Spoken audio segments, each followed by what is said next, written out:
I'm curious, what are some of the pitfalls you see for people who have set New Year's resolutions or starting a new habit and are excited about it, and now they need to get into that second phase, and they're like, okay, it's February. I've already been doing this a month, or maybe I thought about stopping it. What are the common things you see in February for ways to keep going or stop? How do you think about February in terms of New Year's resolutions? February is the month of disillusionment. Hmm. Um, I think New Year's resolutions are a total trap, where people fall off on setting intentions for the new year. Uh, First, they don't actually have full conviction that this is something they want to pursue, inclusive of the cost of pursuing. Um, and second, they don't have a clear plan of how they're going to make progress and stick to making this progress when they no longer have the burst of motivation that comes from 2021 is going to be different. This is the year that I change everything.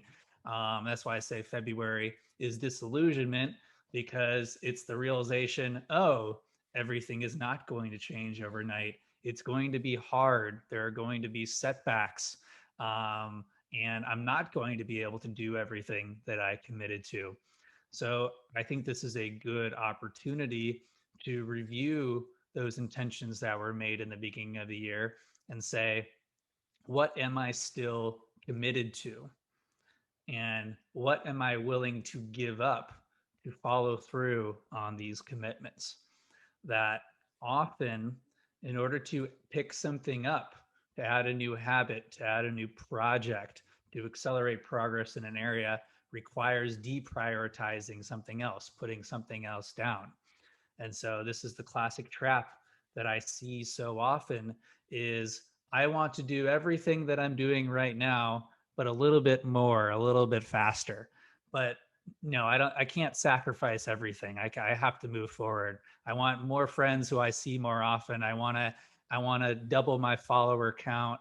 I want to double my revenue this year. Oh yeah, and I want to spend the whole year traveling. Okay, good luck. It's like in order to accelerate one area, you need to decelerate another area. Energy is neither created nor destroyed, and the same as productivity. Productivity is just shifted from one area to the next. So any setback is a lesson. All disillusionment is an opportunity to say, hey, is this goal still important to me? And if so, what do I need to change in order to put myself back on track? And realizing the time periods are completely arbitrary. Like you can pick things up whenever. There's no such thing as a bad day, a bad year. It's all in your head. So hypothetically, you set a goal January 1st. Hey, I want to have a six pack at the end of the year. And February 1st, you're 20 pounds overweight. Well, doesn't mean that you're not going to have a six pack. It might mean you have to like change your habits and your approach, quite a bit. And maybe, you need to accelerate that timeline, but also it means, hey, maybe I can adjust this goal. Either could be maybe I need to reduce the scope. Maybe a six pack in a year is something that I can't achieve, that maybe this is putting a little bit more pressure. Maybe I want to have, reduce body fat a couple percentages or go a couple sizes down, something like that.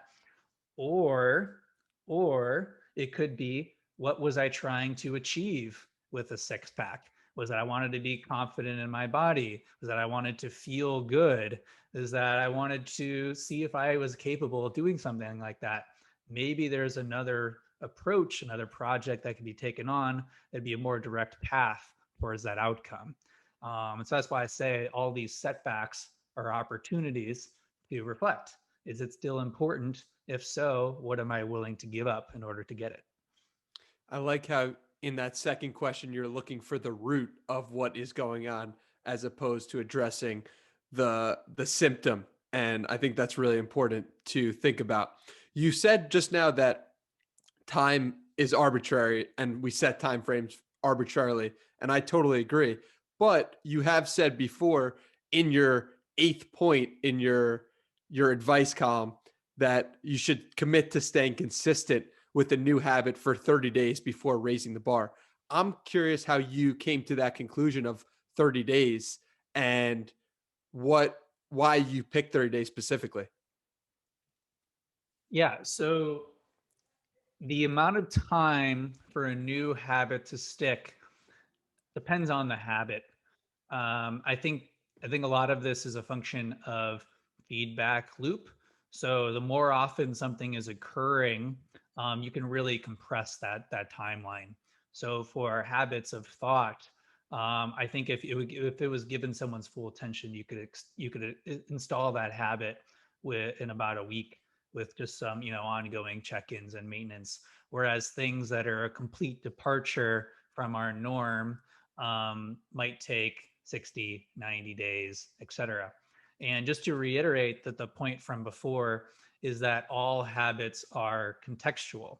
And so what people are often horrified to discover, they go travel, they move apartments, and all of a sudden that habit that they thought was completely solid vanishes.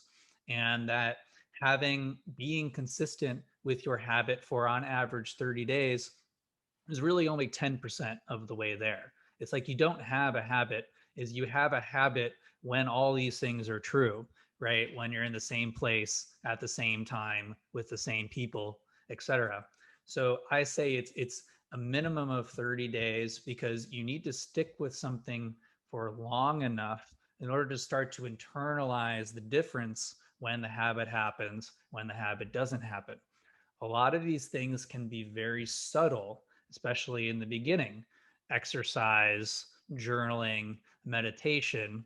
If you're not super aware, it'd be easy to do it for a week and say, nothing has changed. But the power of these habits like doesn't come this month or even this year. It comes with doing them for decades. And so like needing to stick with something for long enough in order to start to internalize, is life a little bit better when I journal or when I meditate or when I exercise? Because there's going to come times where you're not going to want to do them, where you move and it becomes a lot harder to stick with them. And so this is the first step towards calcifying it as part of your identity. I am someone who wakes up every day and writes. I am someone who wakes up every day and goes for a run. I am someone who goes to bed before midnight, whatever it is, like becoming part of your identity. That's the end game of these habits. And so the reason then I suggest the 30 days, another one is it's a good test of commitment level. Is like if you aren't committed to doing something every day for 30 days, maybe you should question whether you really want to take on this habit. Because if you aren't going to stay consistent, you aren't going to get the benefits anyways. So save yourself the hassle. So that's why I like to try to get that conviction up front, because if I'm not committed, I don't want to take on something that I'm going to fail, or I could do something to increase my commitment up front to allow myself to sprint faster. That 30 days is kind of a baseline, and it's a good test for how committed are you. And if you're able to stick with something for 30 days, it's really, really easy to build off of that. Another thing that I'll add around habits, which is often said but very seldomly practiced, is again, the results of those first 30 days don't matter. What matters is that you're able to do it. So, hey, don't try to do 100 push ups every day for 30 days. Do one push up every day for 30 days. If you can do one push up, it's very easy to go to 2, to go to 10, to go to 20, to go 100. But start with that micro habit of I'm going to do one push up. I'm going to floss one tooth. I'm going to write one paragraph, like super, super small. And then once you have that foundation to build off of, it's really, really easy to build off of that foundation.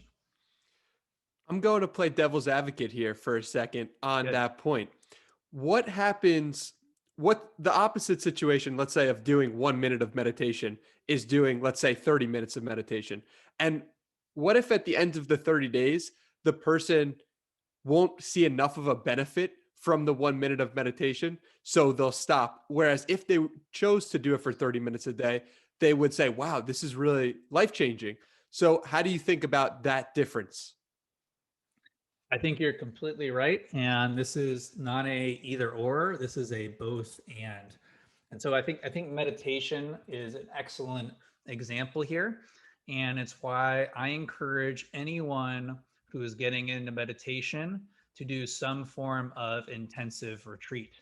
I think in the past, the past version of reality, going and doing a weekend on-site retreat where you do 5+ hours of meditation every day is the amazing way to accelerate your progress, as well as to just get a taste of how deep the waters go. And the depth of the human experience is infinite. Today, some of these experiences that you can do at home, lots of brilliant instructors who you might not be able to encounter are now doing lessons over Zoom. And hey, meditating in your home is not an optimal experience, but it's a decent substitute. So yeah, I also think that this is very true to see if you can get a sense of what is possible by getting one large dose up front. It's like you said, like meditating for a minute a day, you're not really going to see any benefit. It's going to be very subtle. But if you can get a taste of, wow, like I just saw into another dimension, maybe this is something that's worth sticking with. That's really powerful as well. So yes, I think that there's the equivalent for every habit is, yeah, while motivation is the highest, see if you can seek out some forcing function, some experience which allows you to get that sense of what is truly possible if you continue with this habit. Absolutely.